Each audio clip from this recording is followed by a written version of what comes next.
पाक के महामुकाबले में 61 रन से भारत ने जीत दर्ज कर ली और पाकिस्तान की पूरी टीम को ऑल आउट कर दिया। भारतीय क्रिकेट प्रशंसकों के लिए एक बड़ी जीत है और इस महामुकाबले का बेसब्री से इंतजार हो रहा था। हमारे साथ हमारे वरिष्ठ सहयोगी राकेश रंजन जी हैं और हमारे editor in chief Gangesh Gunjan ji हैं। राकेश रंजन जी, सबसे पहले आपसे जानना चाहेंगे किस तरह से रहा ये परफॉर्मेंस। देखिए, ऑल आउट कर दिया गया और पाकिस्तान टीम लगातार हारती हुई अब पूरी तरह से पिछड़ती हुई दिखाई दी है मैच में। देखिए, अगर इस मुकाबले को आप देखिए तो कहीं कोई मुकाबला दिखा ही नहीं। जितना हाइप इस मैच को लेकर क्रिएट हुआ था वो सारा बज़ जो है आज फुस हो गया। अगर आप सही कहें तो यही दिखा। बिल्कुल वन साइडेड मैच, भारतीय टीम भारी रही और शुरुआत से ही देखिए पहले ओवर में भारत ने अपना विकेट जरूर गंवा दिया था, लेकिन उसके बाद जिस तरह से ईशान किशन का धमाका देखने को मिला, ईशान द धुरंधर के रूप में सामने आए और फिर उन्होंने जो स्ट्रोक्स लगाए विकेट के चारों तरफ, चाहे वो तेज गेंदबाज हो, हालांकि शाहीन को तो नाम का ही एक ओवर दिया गया था बाकी स्पिनर्स के सामने, जिस पर कि पाकिस्तान को बहुत गुमान था कि इस बार वो भारतीय टीम को वहां पकड़ लेगा। वहां पर ईशान किशन ने जो है एक विस्फोटक पारी खेली। सिर्फ 27 गेंदों पर उन्होंने अपना अर्धशतक लगा लिया था और 40 गेंदों पर 77 रन बनाए, 10 चौके 3 छक्के और स्ट्राइक रेट 192 से ज्यादा का। तो मैच यहीं पर फिनिश हो गया था। उसके बाद जो उनकी पार्टनरशिप हुई आपको तिलक वर्मा के साथ, फिर तिलक वर्मा और सूर्या की एक साझेदारी हुई, उसने मैच को पटरी पर ला दिया। हालांकि कुछ एक विकेट हार्दिक वहां पर जल्दी आउट हुए थे, लेकिन फिर फिनिश करते हुए आपको शिवम दुबे और रिंकू सिंह ने तेजी से रन बनाए और भारत का स्कोर 175 हो गया, जो इस पिच के लिए मुझे लगता है कि काफी था। देखिए, वो साबित भी हुआ।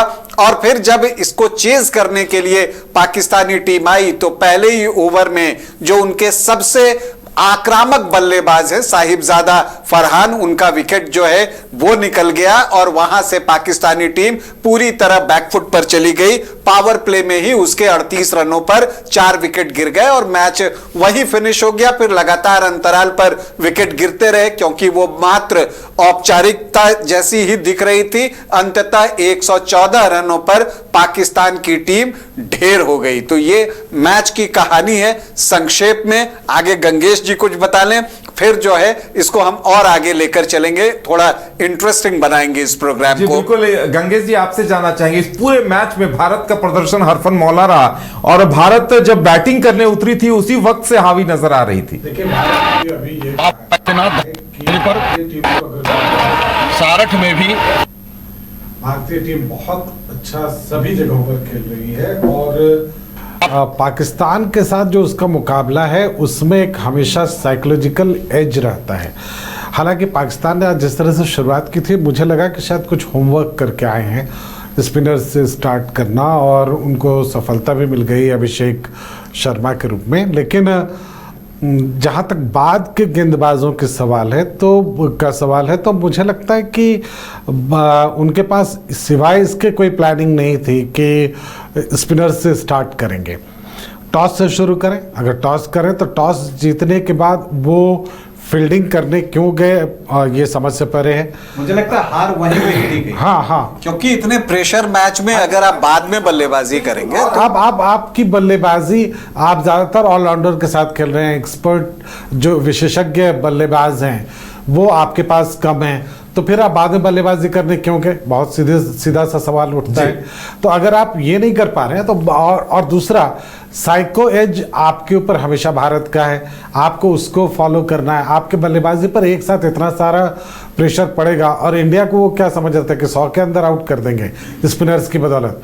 ये तो गनीमत है कि भारत ने कुछ जो प्रयोग करने चाहिए थे नहीं किए। जरा सोचिए, रिंकू सिंह और शिवम दुबे को थोड़ा बैटिंग ऑर्डर में ऊपर ला दिया गया होता तो भारत 200 से ज़्यादा रन बना चुका होता।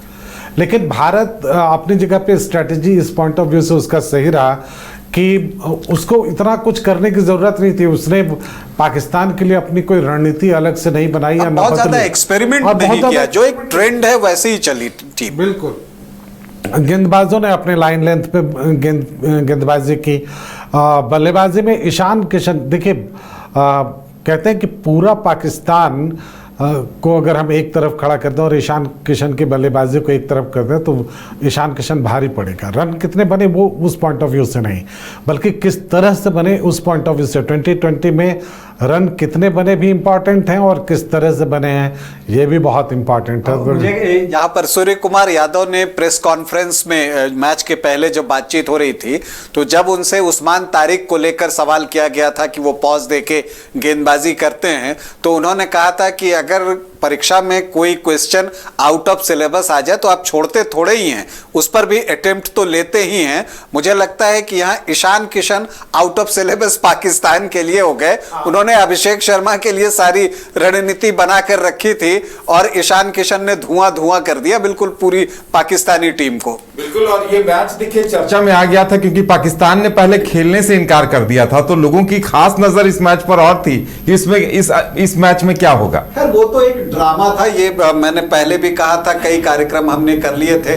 देखिए पाकिस्तान सब कुछ कर सकता है, पैसे नहीं छोड़ सकता, उसके पास ये विकल्प नहीं था। लेकिन आज अगर हम खेल पर बात करें तो ऐड पर भी बात करें, जिस तरह के ऐड उसमें चले हैं, मुझे लगता है अगर उतनी कंपनी ने सू कर दिया होता या उतना मुआवजा मांग लिया होता तो पाकिस्तान को अभी आधा इकोनॉमी देना पड़ जाता शायद। जी बिल्कुल, बहुत भारी पेनल्टी होने वाली थी। उस पर से आज वहां टीवी सेट फूट रहे होंगे, ये कहा जा रहा होगा कि भाई आपने टॉस जीत के क्यों गेंदबाजी चुन ली।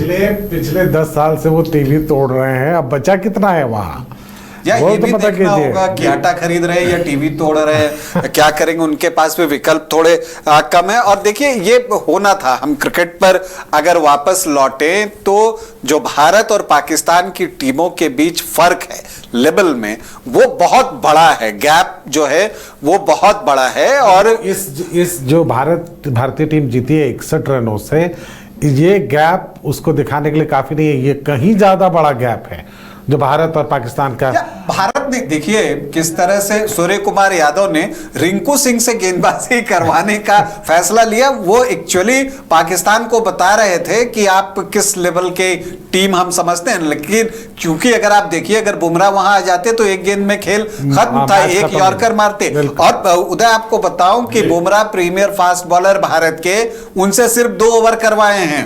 क्यों? क्योंकि उनको पता था कि जरूरत ही नहीं पड़नी है, पाकिस्तान की टीम 20 ओवर खेलेगी नहीं। शुरुआत में ही बुमराह ने 2 विकेट ले लिए। अगर आप फर्क देखें दोनों टीमों के बीच में तो जहां सुपर ओवर में भारत ने 6 ओवर में 52 रन बनाए 1 विकेट के नुकसान पर, पाकिस्तान टीम ने पावर प्ले में 38 रनों पर अपने 4 विकेट गंवाए। तो टीम हारी कहां? पावर प्ले में।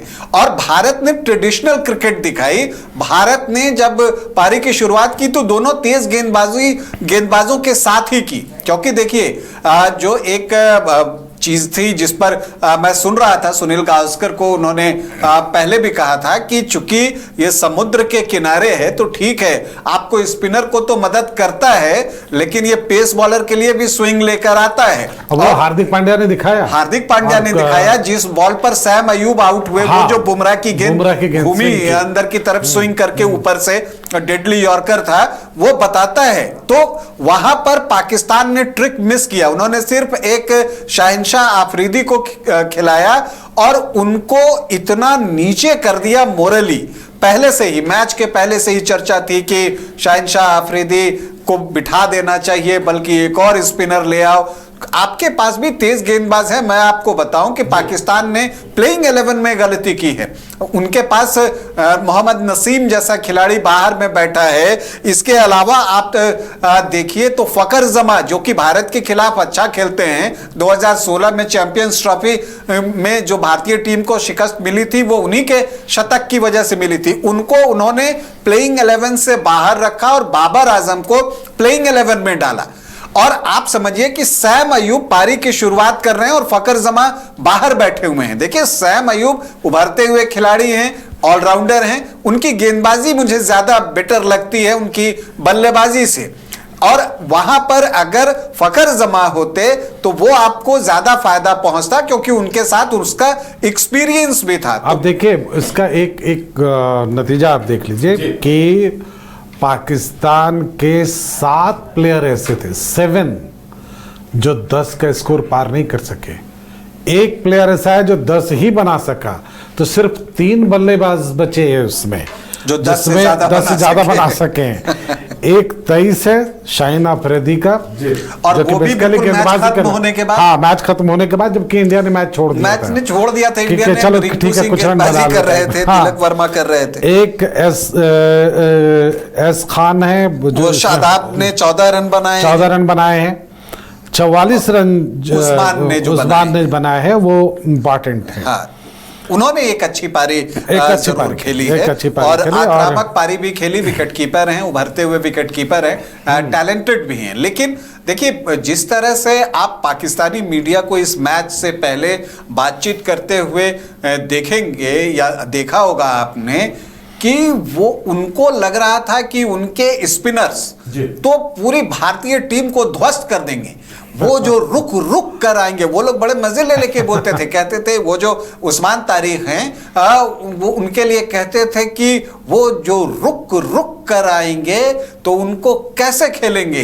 देखिए, सूर्या अपने बल्लेबाजों को उसकी प्रैक्टिस करा रहे हैं, तो क्या अब अच्छा, वो इसकी भी कॉपी करेंगे? रखा था, पता नहीं वो इंडियन टीम ने उतना हाइप नहीं दे रखा था। हाइप नहीं दिया था। ये बातें ईशान किशन ने भारत में ही कह दी थी, कि देखिए अब हम उनको बस एक और बॉलर की तरह देख रहे हैं जो सामने आएंगे। सूर्या यादव ने भी यही बात कही कि भाई आउट ऑफ सिलेबस भी अगर है तो आएगा तो हम अटेम्प्ट करेंगे। और सूर्य कुमार यादव को उन्होंने आउट जरूर किया, लेकिन सूर्य कुमार यादव ने उनको बहुत अच्छे ढंग से खेला, उनका इंतजार किया, और खास करके मिड विकेट के पास जो उन्होंने मिड विकेट और लॉन्ग ऑन के बीच से जो कुछ चौके लगाए, वो देखने लायक था। और वो बताता है कि सारी प्लानिंग जो है वो भारतीय टीम ने कर रखी थी। और अगर आप देखिए तो यहां पर पाकिस्तानी टीम से चूक पर चूक होते गई। मिडिल ओवर्स की बात कीजिए, पावर प्ले में तो मैंने बता ही दिया कि गैप है, पावर प्ले में ही पाकिस्तान की टीम हार गई। मिडिल ओवर्स में 7 से जो 16 ओवर, जो सबसे डिफिकल्ट टाइम इस मैच का माना जा रहा था, कि जब स्पिनर्स प्ले में रहेंगे, विकेट थोड़ी धीमी हो जाएगी, बॉल फंसेगा, ग्रिप करेगा, टर्न करेगा, तो यहां रन बनाना बहुत मुश्किल होगा। तो उन 10 ओवरों में भारत ने 84 रन बनाए हैं, मतलब कि 8.4 का। और वहां पर अगर आप पाकिस्तान को देखें तो उन्होंने 59 रन बनाए हैं, 6 से कम का औसत है, और उसमें 5 विकेट भी गंवा दिए। उनके जो तेज गेंदबाज थे शाहिनशाह अफरीदी, उन्होंने सिर्फ 2 ओवर किए, 31 रन खर्च किए। और भारतीय पेस बॉलर्स की बात कीजिए, जो हार्दिक पांड्या और जसप्रीत बुमराह ने मिलकर 5 ओवर डाले और उसमें 33 रन देकर 4 विकेट लिए। वो क्या बताता है कि विकेट रीड करने में पाकिस्तान से भी गलती हुई है। अगर उनके पेस बॉलर्स अच्छी गेंदबाजी करते, और जैसा मैंने कहा कि नसीम थे वहां पर, अगर उनको अवसर दिया जाता तो एक ट्रेडिशनल वे में अगर शुरुआत होती तो शायद उनके लिए कुछ बेहतर परिणाम हो सकता है। तो जब हम पाकिस्तान के हार की वजहों को तलाश रहे हैं एक एक करके, पहला पावर प्ले में हारे, मिडिल ओवर्स में हारे, प्लेइंग 11 उन्होंने गलत सेलेक्ट की, उनको जो है किसी भी हालत में फकर जमा को बाहर नहीं छोड़ना चाहिए था, नसीम को जो है वो टीम में रखना चाहिए था, और टॉस जीतकर तो जो उन्होंने गलती की वो ऐतिहासिक है। मतलब ये इतना प्रेशर मैच में, ये छोटे लेवल के खिलाड़ी भी इस बात को समझते हैं कि जब दबाव ज्यादा हो तो आप पहले बल्लेबाजी कीजिए, और भारत पाकिस्तान के मैच में प्रेशर तो बहुत ज्यादा होता है। तो यहां पर जो है पाकिस्तान ने ट्रिक मिस किया, टॉस वो जीते, लक वहां पर उनके फेवर में था, लेकिन वहां उनसे चूक हुई वो ड्यू फैक्टर के इंतजार में। और उनको उम्मीद थी कि बारिश होगी तो गेम छोटा हो जाएगा, तो उनके सामने एवरेज एक स्कोर रहेगा, तो वो उस तरह से लक्ष्य का पीछा करेंगे। तो ये जो चीजें घटित हो रही थी उससे बाहर की चीजें थी, वहीं पर पाकिस्तान से चूक हो गई, और उस वजह से पाकिस्तानी टीम को हार का सामना करना पड़ा है। और अब टीवी फूट रहे हैं, अब उनके विशेषज्ञ अपनी ही टीम को इतनी भद्दी भद्दी बातें कहेंगे, आप सुन लीजिएगा। क्योंकि भारत ने अब इस महामुकाबले में पाकिस्तान को पीटकर लगातार तीसरी जीत दर्ज कर ली है, और अब भारतीय क्रिकेट फैंस का उत्साह और बढ़ गया है कि इस बार फिर भारतीय टीम वर्ल्ड चैंपियन होने जा रही है। देखते हैं आगे के सफर में और क्या कुछ खेल देखने को मिलता है।